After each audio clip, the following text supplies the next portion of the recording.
जय गुरुदेव। यह विश्व प्रेम, स्नेह और आनंद को घटित कर रहा है।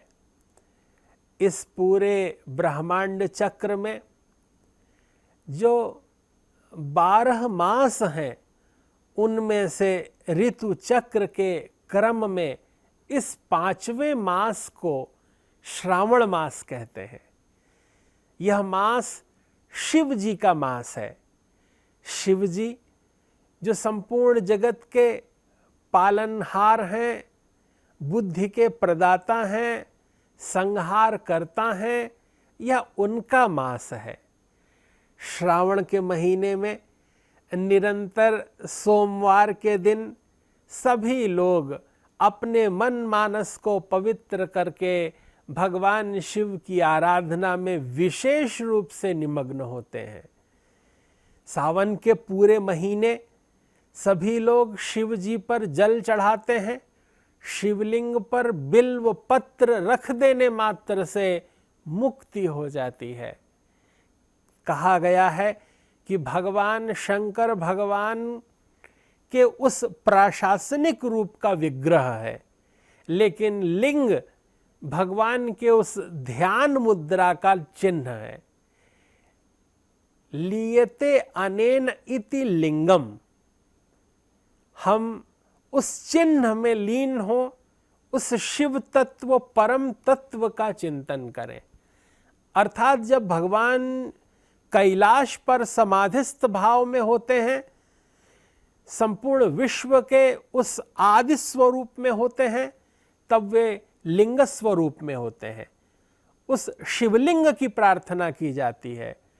शिव माने कल्याण, संपूर्ण विश्व का, वसुधा का कल्याण करने का भाव जगता है।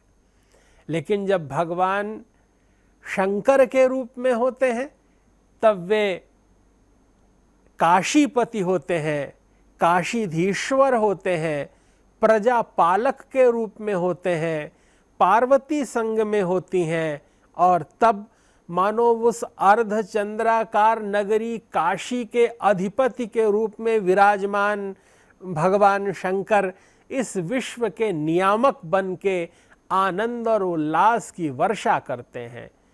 भाव्यहु मेट सकहि त्रिपुरारी।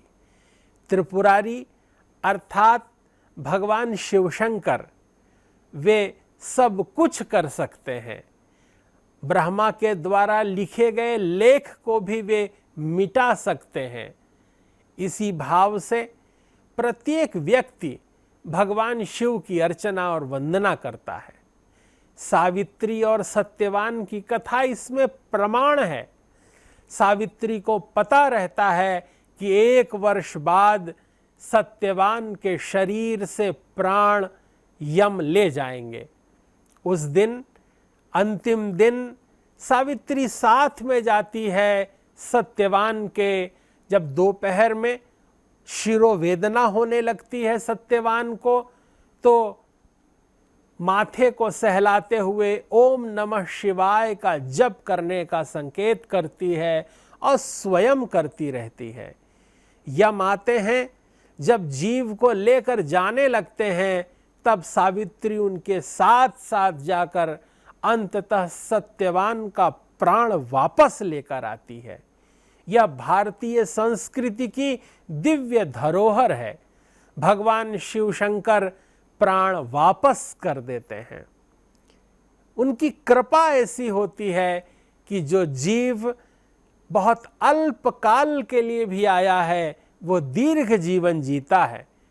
किसी के ललाट पर यदि कुछ कठिन और कुटिल भी लिख गया है, जो मिटाया नहीं जा सकता, लेकिन भगवान शिव शंकर उस त्रुटि युक्त लिप्यंकन को भी अपनी स्नेह सिक्त भावमयी प्रार्थना से, प्रसन्न चित्त चेतना से मिटा देते हैं।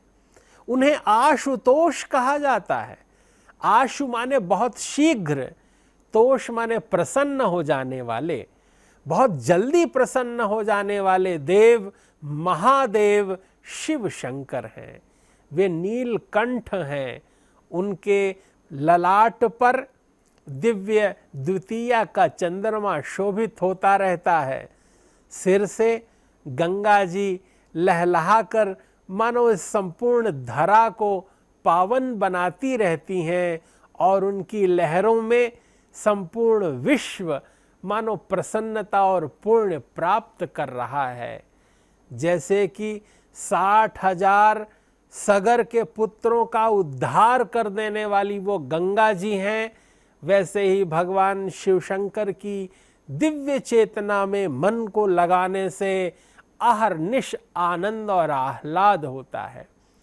इस सावन के महीने में जब कोई कन्या अपना श्रेष्ठ वर चाहती है, तब वो जय जय गिरिवर राज किशोरी, जय महेश मुखचंद चकोरी ऐसा पाठ करते हुए भगवान शिव शंकर के उपवास रखती है, सोमवार को जलाभिषेक करती है और वो तो 16 सोमवारों तक यह संकल्प पूर्ण कर शिव जी जैसा परम ज्ञानी पति प्राप्त करती है। भगवान शिव ज्ञान के प्रतीक हैं, आह्लाद के प्रतीक हैं, दिव्यता के प्रतीक हैं और यह श्रावण मास भगवान शिव जी का मास है। इसलिए प्रत्येक व्यक्ति को रुद्राभिषेक करते हुए भगवान नाम का जप पंचाक्षर से ओम नमः शिवाय, ओम नमः शिवाय, ओम नमः शिवाय ऐसा कहते हुए निरंतर अपनी चित्त चेतना को दिव्य बनाना चाहिए। जपौ जाय शंकर सतनामा, होई हैं तुरत हृदय विश्रामा। नारद जी से भगवान श्री राम कहते हैं कि नारद जी अगर आप ओम नमः शिवाय ऐसा जप करना प्रारंभ कर दें तो आपका अशांत चित्त भी शांत हो जाएगा। तो इन संसारी प्राणियों का क्या कहना, अगर हमारी जिह्वा से अनवरत भगवान नाम का जप होता रहे तो जैसे हम भगवान का ध्यान करते हैं, भगवान भी अपने भक्तों का ध्यान करने लगते हैं। हम भगवान का नाम लेते हैं और भगवान हमारी ओर देखने लगते हैं और इतना पवित्र संबंध, इतना ज्ञान और आनंद का आह्लाद अन्यत्र कहीं नहीं है। सांसारिक विषय भोगों में उलझा हुआ प्राणी वह सीमित प्राप्त करता है जो क्षण में ही नष्ट हो जाने वाला है, लेकिन परमात्मा में लीन व्यक्ति, भगवत चेतना में समाहित चित्त चेतना वाला मन वह सब प्राप्त कर लेता है जो भगवान के पास है। अर्थात भगवान को भजने वाला भगवत स्वरूप को प्राप्त कर लेता है और उसकी यह प्राथमिक इकाई श्रावण मास है। सावन के महीने में भगवान शिव शंकर को बिल्व पत्र अर्पित करते हुए, रुद्राक्ष की माला से भगवान के नाम का जप करते हुए, जलाभिषेक करते हुए, दुग्धाभिषेक करते हुए, रसाभिषेक करते हुए, तैलाभिषेक करते हुए हम अपने मन को भगवान में लगाते हैं और भगवान शिव शंकर हमारे अंतःकरण को पवित्र बनाते हैं। भगवान शिव को ये महीना अत्यंत प्रिय है। भोलेनाथ शिव पुराण में स्वयं कहते हैं, द्वादशस्वपि मासेषु श्रावणो मेति वल्लभः, श्रवणार्हं यन्महात्म्यं तेनासौ श्रवणो मतः। श्रवणरक्षं पौर्णमास्यां ततोपि श्रावणः स्मृतः, यस्य श्रवणमात्रेण सिद्धिदः श्रवणोप्यतः।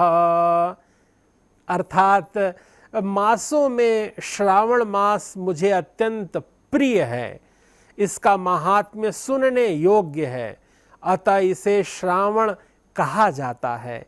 इसे इसलिए भी श्रावण कहते हैं कि अनंत इसमें श्रवण किया जाए।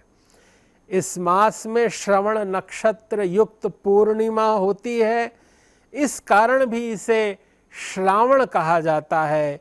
इसके महात्म्य के श्रवण मात्र से यह सिद्धि प्रदान करने वाला है, इसलिए भी यह श्रावण संज्ञा वाला है। इसलिए प्रत्येक व्यक्ति को इस श्रावण मास में अपनी चित्त चेतना को शुद्ध पवित्र भगवदार्पित करते हुए ज्ञान निष्ठ होना चाहिए, तपः पूत जीवन जीना चाहिए, बहुश्रुत होना चाहिए और बहुपठित होना चाहिए। पूज्य महर्षि महेश योगी जी अनवरत अपने सत्संकल्पों के माध्यम से संपूर्ण विश्व को ज्ञान प्रदान कर रहे हैं और इसी भाव का विस्तार ब्रह्मचारी डॉक्टर गिरीश जी कर रहे हैं। महर्षि महेश योगी वैदिक विश्वविद्यालय और ये संपूर्ण संस्थान अनवरत विश्व के कल्याण के लिए, सभी के सर्वविध अभ्युदय के लिए अनवरत शास्त्र चिंतन करते हुए, भगवदी अनुष्ठान करते हुए पवित्र मन से लोक कल्याण की कामना करता है। जय गुरुदेव, जय महर्षि।